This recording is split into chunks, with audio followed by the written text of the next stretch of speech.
On annonce la fin des travaux de construction de l'hôpital du district sanitaire de l'ex-secteur 30 de Ouagadougou pour bientôt. Le chantier est à un taux d'exécution de 98%.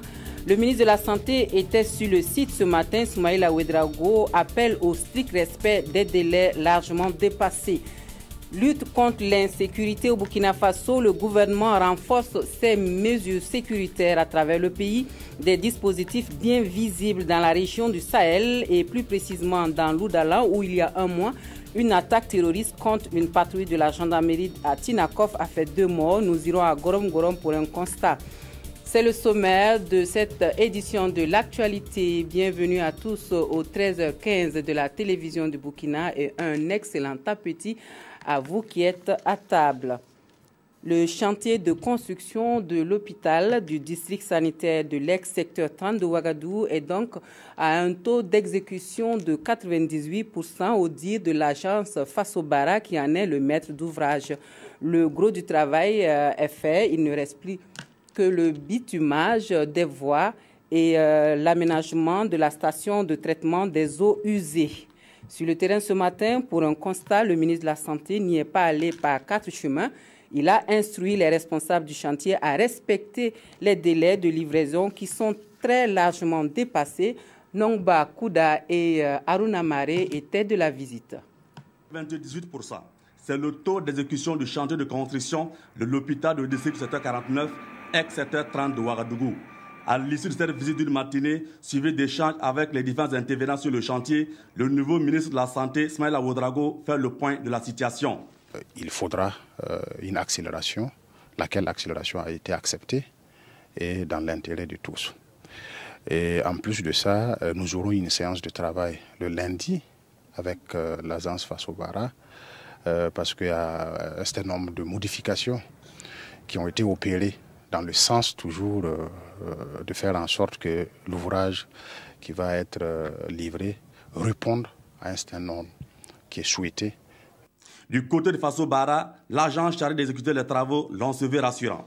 Il y a un certain nombre de modifications qui ont été demandées, donc nous nous attelons à prendre en compte. Par exemple, au niveau des blocs opératoires, ils ont demandé après que les plafonds soient faits. Donc lorsqu'ils ont fait la visite, ils ont posé effectivement des réserves par rapport un peu au type de plafond qui était mis. Démarré en mars 2011, les travaux de l'hôpital devraient s'achever au départ en décembre 2011, selon le coordinateur du projet.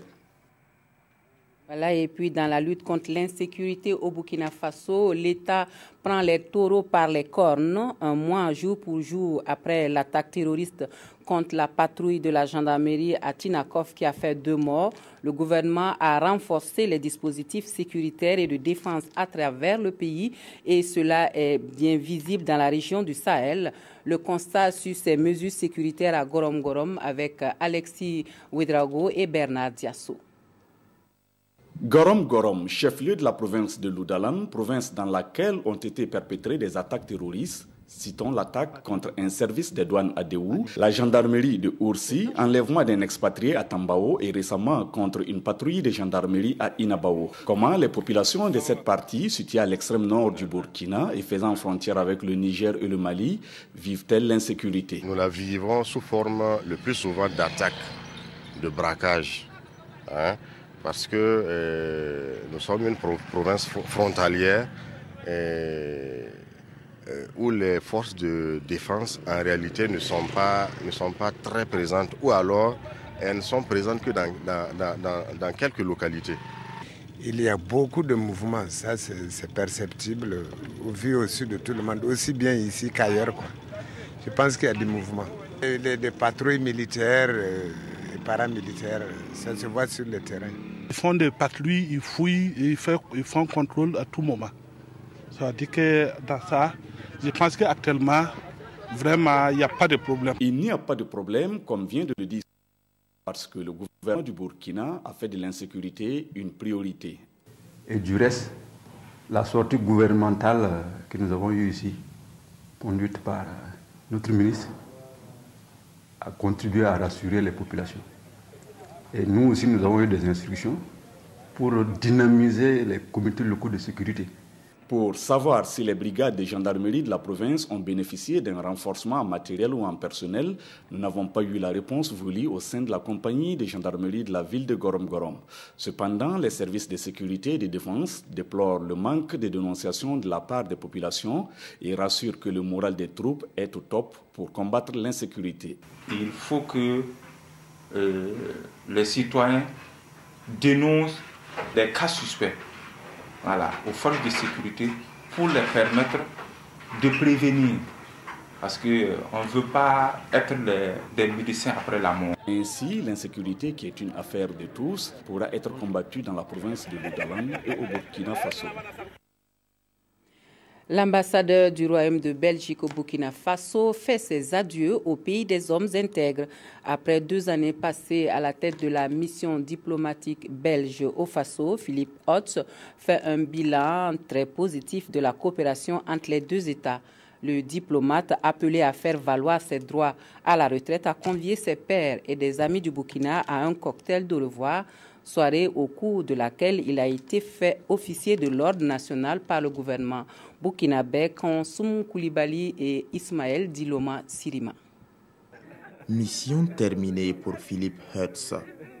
Après 2 années passées au pays des hommes intègres, l'ambassadeur du Royaume de Belgique, avec ses 65 ans, est appelé à la retraite. Occasion pour les autorités burkinabées d'élever le représentant du pays des Wallons et des Flamands au rang d'officier de l'ordre national pour l'ensemble de son œuvre. C'est une coopération qui s'articule de 3 manières. Il y a la coopération bilatérale directe, il y a la coopération à travers les différentes parties de Belgique, c'est-à-dire les fédérations, et puis il y a la coopération à travers les ONG. Il y a jusqu'à 22 ONG belges qui opèrent ici au Burkina. En plus, une enveloppe de plus de 9 milliards de francs CFA est allouée au Burkina Faso pour développer les secteurs de l'enseignement supérieur, de l'environnement ainsi que de la culture. Nous allons certainement encore venir pour participer à toutes ces fameuses manifestations de culture, que ce soit la FESPACO, la CIAO aussi, l'artisanat nous intéresse beaucoup. Et il y a le festival de jazz. Mais pour l'heure, le couple Hotz envisage de mettre à profit leur temps pour donner de l'amour à leurs 8 petits-enfants.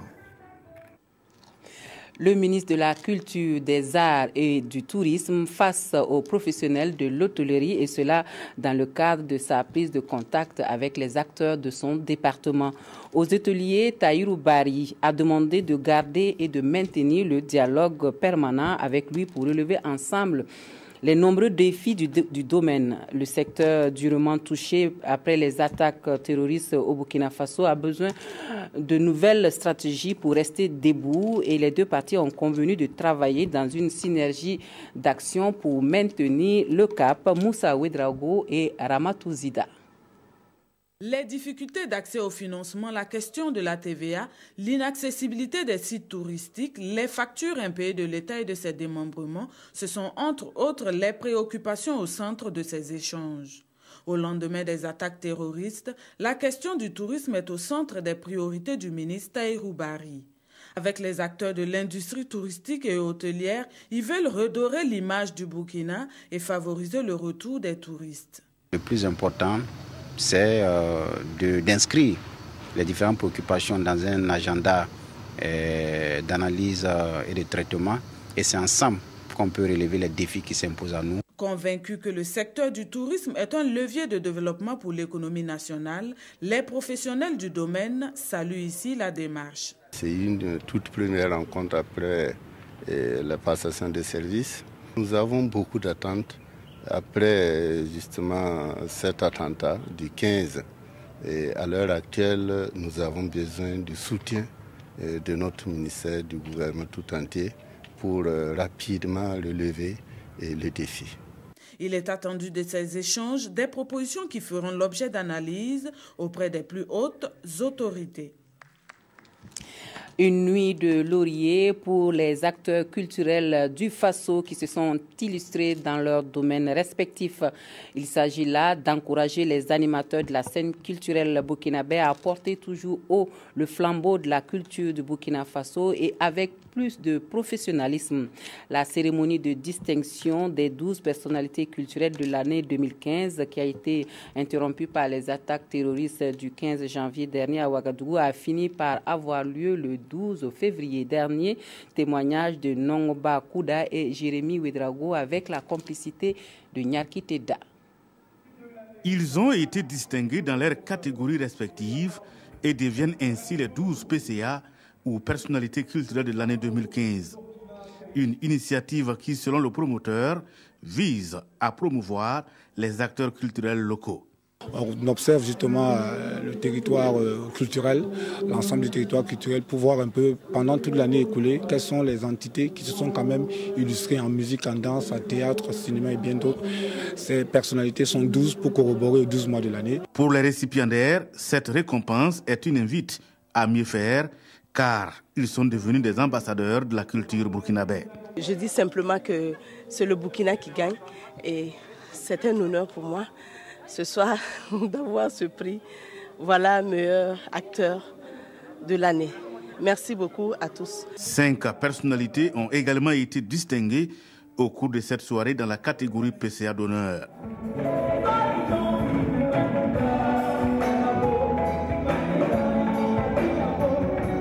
Cette cérémonie intervient 27 jours après la date initialement prévue, soit le 15 janvier dernier, jour de l'attentat du café Cappuccino et de l'hôtel Splendide. Et le gouvernement burkinabé qui a souhaité que le pagne officiel pour la célébration du 8 mars, Journée internationale de la femme 2016, soit du Faso d'Anfani, à moins d'1 mois de l'événement. Donc, on ne sait plus où donner de la tête. À Gawa, le marché du Faso d'Anfani semble un peu victime d'un marché qui se cherche pour le moment, comme nous l'indique le dossier que nous propose ici Bernard Kombelem et Christophe Da. Dans ce magasin du marché central de Gawa, le Faso d'Anfani, pagne officiel de la célébration du 8 mars 2016 au Burkina, côtoie plusieurs pagnes importés dédiés à cette même fête. Les qualités de cette année, même ce qu'ils ont écrit là-dessus, ce n'est pas la même chose. Sur le pain, ce n'est pas la même chose. Sur les façons d'Anfani aussi, ce n'est pas la même chose. Il y a qualité pour 10 000 francs qu'on a ici et il y a qualité aussi pour 6 000 francs qu'on avait présenté à la télé aussi qu'on a. Le problème n'est pas au niveau du ministère de la promotion des femmes, mais c'est elles-mêmes revendeuses ou vendeuses grossistes qui posent le problème. Nous avons aussi des pagnes ordinaires qui sont sorties et nous ne sommes pas mêlés de près ni de loin à ce type de pagne. En entendant, ce type de pagne inonde le marché et fait la concurrence aux fruits des tisseuses burkinabés. Malgré la multiplicité de qualités et de modèles, la clientèle se fait rare à moins d'1 mois de l'événement et les professionnels de la couture sont dans l'attente. L'année dernière, on a eu beaucoup de choses. Cette année, il n'y a pas assez. Je n'ai pas encore reçu le pagne du 8 mars dans mon atelier. Je n'en ai jamais vu d'ailleurs. J'attends que les clients amènent pour voir à quoi ça ressemble et ensuite je verrai si je vais acheter. Sur ce manque d'engouement, la plupart de ceux que nous avons rencontrés accusent le coût du pagne. Le prix de cette année a dû faire peur aux femmes. Dans les années antérieures, nous vendions le pagne à 6 000.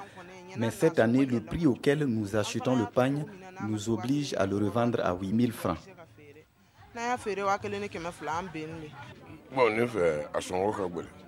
Que c'est franchement trop cher. Je dis ça parce que imaginez quelqu'un qui a plusieurs femmes et des enfants, ça va être vraiment compliqué. D'autres personnes évoquent la rareté du pagne, mais il apparaît vraisemblable que c'est un manque d'information. À tous ceux qui sont grossistes, vous pouvez venir au niveau de la direction régionale. Nous allons vous indiquer les associations agréées. Et au niveau du sud-ouest, nous allons vous montrer aussi, vous donner les adresses de celles qui sont en train de faire le travail et très bien. Au sud-ouest, c'est Djibougou qui accueillera la célébration de cette 159e édition de la Journée internationale de la femme le 8 mars 2016. Et pour refermer ce journal, nous revenons chez nous pour feuilleter ensemble les journaux du jour. Les Kolgoweogo, ces structures d'autodéfense font la une de nos quotidiens ce lundi. Leur action assez controversée, le gouvernement a décidé de jouer la carte de l'encadrement. C'est Abdoul Rasmane Zongo qui a lu la presse pour nous. Kolgoweogo, les justiciers d'aujourd'hui, pour parler de ces structures d'autodéfense en ces temps selon notre temps, où la sécurité est parfois en insécurité, ont une motivation qui se justifie amplement. Toutefois, il y a un mais, prévient le journal. Le mode opératoire laisse à désirer, car à œil pour œil, dent pour dent, notre confrère, des dérives sont vite occasionnées. C'est pourquoi, avertit le journal, l'on ne doit pas laisser les populations se faire justice elles-mêmes. Force doit rester à la loi et à la justice. En guise de solution, constate le soir, le gouvernement opte pour l'encadrement de ces Kolgoweogo qui, désormais, à travers sensibilisation et communication, doivent s'approprier les droits humains et procédures judiciaires. En attendant, le quotidien a une autre approche et même distribue de précieux points à ces Kolgoweogo. Grâce à leur action vendredi dernier, fait remarquer le quotidien, 14 délinquants ont été neutralisés. Après 2 semaines de course-poursuite, les Kolgoweogo ont arrêté des délinquants de la Nyanyan avec un butin varié constitué de 19 engins à 2 roues, du bétail et des armes à feu. Autre sujet, la CENI annonce le dépôt des candidatures des municipales pour le 4 mars prochain, rapporte Notre Temps, et le journal Aujourd'hui a façon de compléter. Ceux qui ont perdu leur carte d'électeur ou souhaitent un transfert de vote doivent déposer des demandes entre le 20 et le 29 février à la CENI ou au niveau de ses démembrements. Voilà qui met fin à l'actualité de cette mi-journée sur la télévision du Burkina. Merci à vous de nous avoir suivis. Une excellente après-midi à tous et à toutes.